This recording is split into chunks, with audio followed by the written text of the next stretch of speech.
पुण्यधारा channel पे आपका स्वागत है। हमारी वीडियो पसंद करने के लिए धन्यवाद। पीलू जैन ललितपुर उत्तर प्रदेश से आपके श्री चरणों में त्रिवार नमोस्तु पूर्वक पूछ रहे हैं। महाराज श्री, ज्योतिष विद्या की अनेक भेद हैं। हस्त विद्या हम सभी जानते हैं, निमित्त ज्ञान से भी बहुत सारी चीज़ें बतलाई जाती हैं, लेकिन वर्तमान में अनेक प्रकार के ज्योतिषी स्वर विद्या को बहुत प्रमुखता दे रहे हैं। तो ये स्वर विद्या, स्वर विज्ञान क्या जैनागम में इसका वर्णन है, जैनागम के किसी अंग में वर्णन है, या कहाँ से यह स्वर विज्ञान आया है और इसकी प्रक्रिया जो होती है वो सकारात्मक है, सही है, सटीक है, या ऐसे ही है? देखिए, स्वर साधना एक प्राचीन साधना है। जैन साधना में भी इसका स्थान है, ज्ञानार्णव में इसका उल्लेख है। लेकिन ये साधना बड़ी गुप्त साधना है। मैंने खुद 30 वर्षों तक इसकी साधना की, लेकिन आजकल इसका लोगों ने व्यापार बना दिया। लोग इसका प्रशिक्षण देने लगे। ये कतई उचित नहीं है। हम जब भी कोई अच्छी साधना करे तो उसे साधना के भाव से करे और सही गुरु से करे। आजकल जितना प्रोफेशनलिज्म बढ़ रहा है, उससे इन सब साधनाओं की पवित्रता खंडित हो रही। और एक बात जो मैं अपने अनुभव से बताता हूँ, कर्म के आगे न ज्योतिष काम करता है, न स्वर काम करता है। जब सारे उदय खत्म होते हैं तो केवल कर्मोदय आता है। और मेरा अनुभव ये बताता है कि मनोबल ऊंचा है तो तुम्हें किसी ज्योतिष की ज़रूरत नहीं, किसी स्वर की ज़रूरत नहीं, किसी अन्य साधना की ज़रूरत नहीं। मनोबल से काम करो, परिणाम अच्छा है। इसलिए इन ठट कर्मों में ज़्यादा मत पड़ो।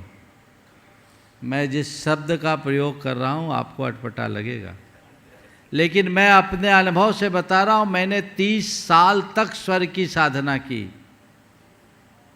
और आज दुनिया में बहुत से स्वर के ज्ञाता हैं ना, उनने कहीं ना कहीं से मुझसे संपर्क करके कुछ बातें सीखी भी है। पर जिस तरीके से इसका प्रचार प्रसार किया जा रहा है, मैंने उन लोगों को मना भी किया। ये कतई प्रोत्साहन के योग्य नहीं है। और उसके बाद आज मैं अपने अनुभव से कहता हूँ, मनोबल बहुत बड़ी ताकत है। एक समय था मैं जब ज्योतिष और मुहूर्त को भी देखता था, एक समय तक मैं स्वर का पूरा प्रयोग करता था। अब आज एक अवस्था है जब मेरे लिए सब गौण है। मैं अपना सारा काम अपने मनोबल से करता हूँ और ज़्यादा सफल महसूस करता हूँ। उससे अपने आप को ज़्यादा सफलीभूत महसूस करता हूँ। इसलिए इन सब चीज़ों में दिमाग खपाने की जगह अपने लक्ष्य की पूर्ति के प्रयत्न में अपनी शक्ति लगानी चाहिए, तो ज़्यादा अच्छे परिणाम आएंगे। लोगों का मनोबल कमज़ोर है, इच्छा शक्ति कमज़ोर है, तो तरह तरह के बातों और माध्यमों का लोग आलम्बन लेने लगते हैं, और कुछ संयोग से जुड़ जाते तो लोग उसके मुरीद हो जाते हैं, और कुछ नहीं होता तो फिर चलता है। इन सब चीज़ों में ज़्यादा उलझना मेरी राय में बहुत समयोचित नहीं है। और एक बात और बताऊं, दुनिया के जितने सफलतम लोग हैं उनके जीवन चरित्र को पढ़ना, वो कहीं इन सब चीज़ों में नहीं रखते।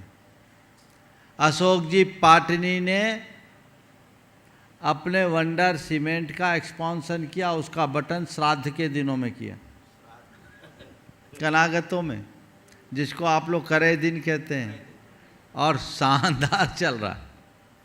वो कोई मुहूर्त नहीं देखते। और आप देखिएगा तो जितने सफलतम लोग हैं, ये ज्योतिषी, वास्तु और दुनिया के विज्ञानियों और तांत्रिकों के चक्कर में वही पड़ते हैं जिनका मनोबल कमज़ोर होता है, आत्मविश्वास कमज़ोर होता है। उसको मजबूत बनाइए।